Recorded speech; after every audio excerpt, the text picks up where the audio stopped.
We've all heard about how many bad things the U.S. government did to American Indians in the past.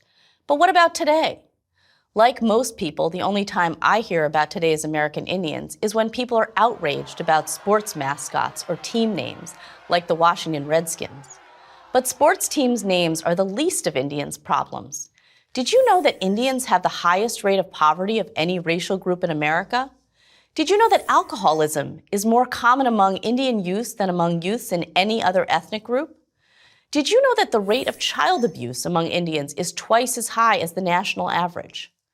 Until I visited Indian reservations for my book, The New Trail of Tears, I didn't know any of this.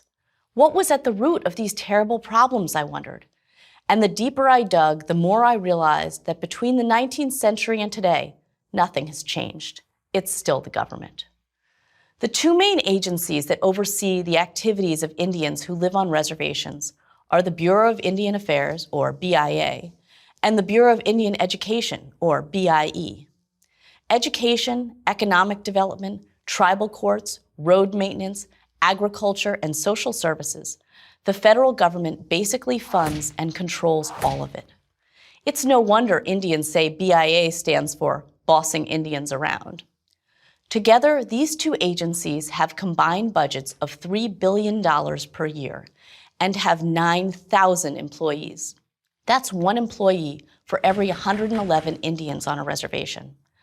Of that $3 billion per year, the BIE uses $850 million of it to educate 42,000 students. That's more than $20,000 per student, compared to a national average of $12,400 per student. Plenty of other federal agencies also have programs for Indians. For instance, the Indian Health Service had a 2015 budget of over $4.6 billion. And yet there are widespread and documented reports of nurses being unable to administer basic drugs, of broken resuscitation equipment, and of unsanitary medical facilities. Obviously, inadequate funding isn't the problem. The billions of dollars that the federal government spends on Indians every year hasn't made their lives better. In fact, by most measures of economic and social health, the lives of American Indians are only getting worse. Aside from issues of culture, the only way out of this morass is economic growth. But the reservation system makes this almost impossible.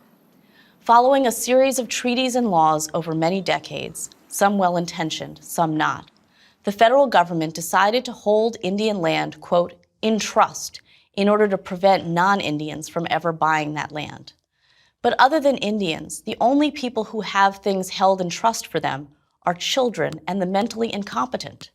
Can anything better illustrate the low regard the government has for American Indians?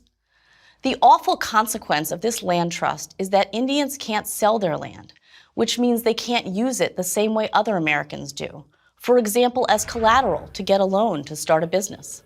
What bank would lend to landowners who don't own their land? The other effect of this absurdity is that Indians can't develop this land that they don't own. Indian reservations contain almost 30% of the nation's coal reserves west of the Mississippi, 50% of potential uranium reserves, and 20% of known oil and gas reserves. Those resources are estimated to be worth nearly $1.5 trillion. But the vast majority of Indian lands with natural resources remain undeveloped because of federal regulations. For instance, for Indians to get permission to mine for coal on Indian land requires 49 steps spanning 4 federal agencies. Each of these 49 steps can take months or years to be approved.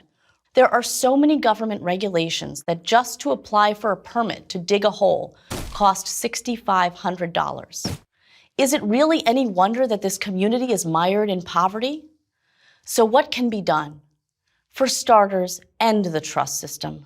Let Indians do what they want with the land they own. Get the massive federal bureaucracy out of the way.